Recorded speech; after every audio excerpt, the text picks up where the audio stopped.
Hello everybody, it's Peter here and welcome to episode 3 of my Tondela career mode. As you see, we get started with some player training as normally happens, but then we go straight into our first game, and today's game is against Moreirense. You really want to get your first win as fast as you can, and we still haven't done that, so we definitely want to get a win today against Moreirense. And the first chance of the game would fall for us in the early minutes, as you see Bilal getting a start in this game, Berber spins, and then gets taken down by the Moreirense player. And you could make a debate that it shouldn't have been a penalty or that it should have been. In my opinion, there's slight contact there. He gets pushed, so in my opinion, it is a penalty. And Rafael Guz would stand up to take it. Can he score our goal? And yes, he can. Beats Nilsson in this penalty and makes it 1-0 for Tondela in the first 8 minutes of the game, and that's exactly what he wanted. We know that this was going to be a tough tie, especially because Moreirense are probably going to be a team around our level. So we definitely wanted to get that win, and now we're 1-0 up. Obviously, incredibly delighted about that, and also a good penalty.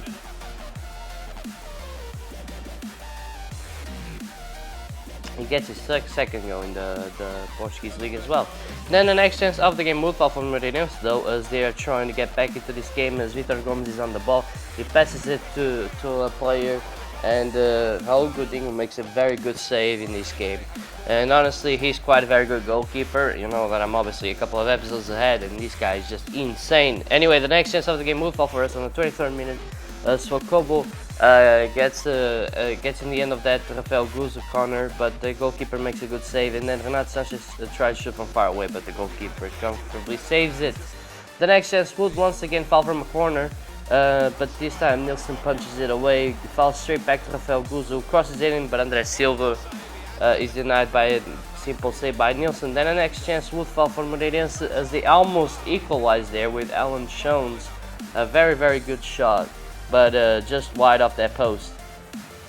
Then the next chance will fall for us as we switch the play to Murillo. He cuts inside, shoots, but Nilsson once again makes a very good save.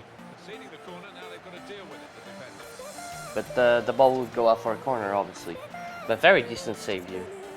Then Rafael Guz would take this corner, he whips it in, almost finds Luis Alberto. He puts it back in though, finds Luis Alberto. Nilsson makes a very good save, but once again Luis Alberto on the rebound makes it 2-0 for Tondela, and that's our first open play goal.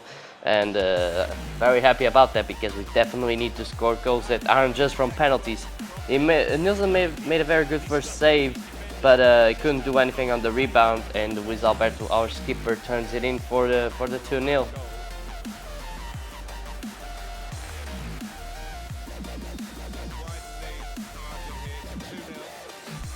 Then, as you see at halftime, we definitely were the better side. We had 9 shots, 6 on target. We had a little bit less in possession, but we're definitely the better side. We were on top of them. But Moreirense wanted to come back strong from halftime, and with Rafael Martins, they almost were able to do that. But Godinho makes a good save. But it's still not over yet. Moreirense are definitely trying to get back into this game, and once again, Rafael Martins is going to have a chance with his free kick here. Excuse me. As he's about to take it, but it's a very good save by Raul Godinho, and we get the ball away. Then once again, the next chance will fall for the Moreirense here, as they're passing the ball around. Bataglia is on the ball. He tries to find another player. He does, but Raul Godinho makes a very good save and clears the ball, and we end up clearing the ball away right after that. And then the final chance of the game would fall here for us, as Moreirense gets sloppy in the back. The ball falls to Rafael Guz. He's very far away, but he shoots and almost found the back of the net there. But we ended up winning 2 goals to nil. Luis Alberto was considered the man of the match by the game, and I think he played quite well, to be honest. But we were definitely the better side, although Moreirense were quite threatening, as they obviously should be, being the ones losing. Raul Godinho takes my man of the match, though. He was incredible this game, made 6 saves, but all of them very, very good. And as you see, it's time for deadline day. We're obviously not going to make any other signings. I mean, come on, we have no money whatsoever. So I just show you the rest of the transfers and what happens, who comes in, who comes out for certain clubs. Benfica managed to sign Burton Leno, and I was like, what? Yeah. Benfica cost like 45 million euros as well. It's just insane.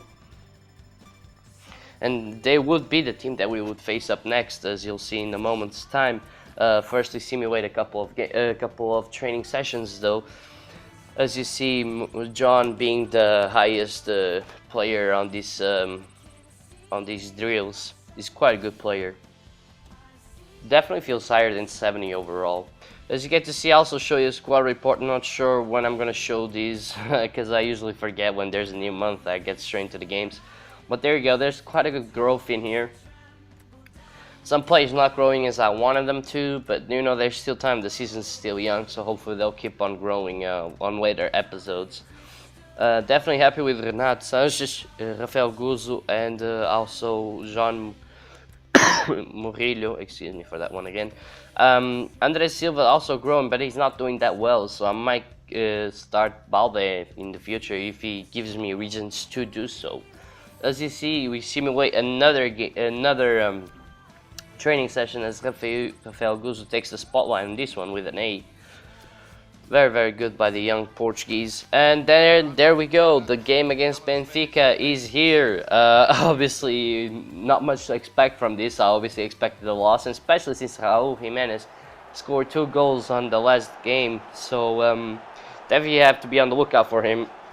As you see, we had to make 1 or 2 changes because of the fact that some players weren't feeling that well. Especially Wagner. I wasn't really enjoying him. As you see, Benfica come out with a very strong side, but we would get the first chance of the game actually, as we forced Luizio to take that ball out for a throw-in.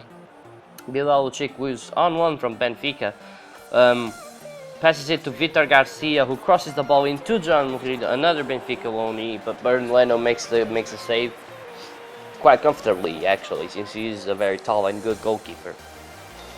The next chance of the game would obviously fall for Benfica though, as Pizzi swings that ball in, he finds Jonas and he almost found the back of the net. Then the next chance would once again fall for Benfica, but this time they would make it 1-0 by Raul Jimenez. Well, unfortunate. I think Focobo was a little bit unlucky there. I think he could have done better, but he didn't. So, you know, it's hard to defend against a good player like Raul, but I think he just mistimed the jump, and I think the blame has to go for him, as Raul gets his 4th goal in the league. As you see at halftime, nothing much happened before halftime. As you see there, the game is a little bit leveled, but you know, still a little bit difficult for us to get anything from it. But then again, the next chance of the game would actually fall for us, as we work our way up the pitch with this throw-in. Jean Murillo gives it to Tinoco. Tinoco finds Guzzo. Guzzo to Sanchez. Back to Murillo. He spots a run of Andres Silva, who crosses the ball in. He finds the back of the net. It's a joy here for Tondela, but unfortunately it's ruled off for offside.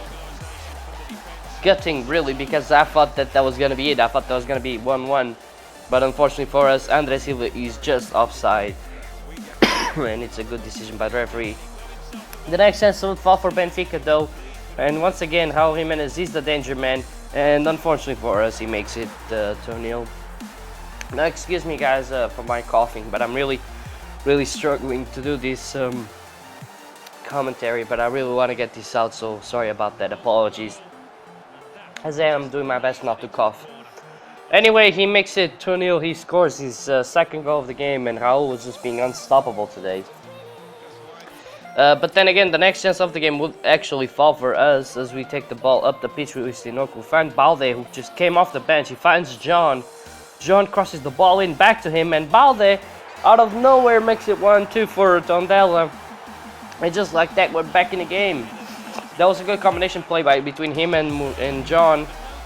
He heads that ball in past Burton Leno, and we make it 1-2 with 78 minutes on the clock. Can we get anything out of this game? We certainly will try to do something. as obviously Balde doesn't celebrate there, as he spent all these footballing years at Benfica. Then straight after that, Benfica are working the ball around, but PZ easily almost gives it away, but we win it back with Luis Alberto anyway. He finds Balde. Balde almost finds Renato Sanchez, but we take this free kick. It's about 40 yards out, I think. Let's check. It's 39 yards out. Wisnok is very, very far away. But I'm definitely gonna try and have a crack at this one. And let's see if I can score this. No, unfortunately not. But Leno makes a very, very good save. But that was a very good shot. And you know, if you keep on pressuring them, we might get something out of this. Look at this amazing save. Then from that corner though, we swing the ball in with Wishninoku. He crosses it in and Rafael Guzzo turns it in for 2-2. And it's joy here at Tondela. We make it 2-2 against Benfica. Rafael Guzzo, another Benfica player, former Benfica player in the game, makes it 2-2 for Tondela. Just 82 minutes in. Only with 8 minutes more to go. We already got 1 point. Can we get anything else from this? As you see, Benfica are just trying to get the ball forward. They're desperately trying to make it 3-2. But as Balde goes through, Jardel takes him down, and you know what's coming, right? There's no doubts about what's coming, right? You know what it is. And yes, obviously it is a red card for Jardel. Balde was going through and he takes him down. There's no doubts about that. But unfortunately, we can't do anything from that free kick. Anyway, what the final chance of the game will fall here is Balde is on the ball. He goes through almost every single Benfica player that was back. Keeps on running. He's struggling. He shoots, but he finds the back of the net. And just 94 minutes in, on the final minutes of the game, we sneak away with the victory. And the danger man Balde was the danger man in this game was Balde, because he managed to get 2 goals in the 20 minutes that he was in the game. Not even that. Very good goal, but Leno could be the blame on this one. But I'm gonna applaud my players and say that was fair play to you, Balde. Went on a very good run and did find the back of the net. And just to show you guys that I didn't have any sliders on at the time, or ever really, I obviously go through the sliders. But yeah, 3-2 against Benfica on the last 12 minutes of the game. We turn it around, we end up winning. Balde gets man of the match. Not a big surprise, 2 shots, 2 goals, and only about 15 minutes in the game. So yeah, that was pretty good. We get our win. We get our second win of this Tondela career mode. And I'll see you guys for the next episode very soon. And hopefully I won't be as sick.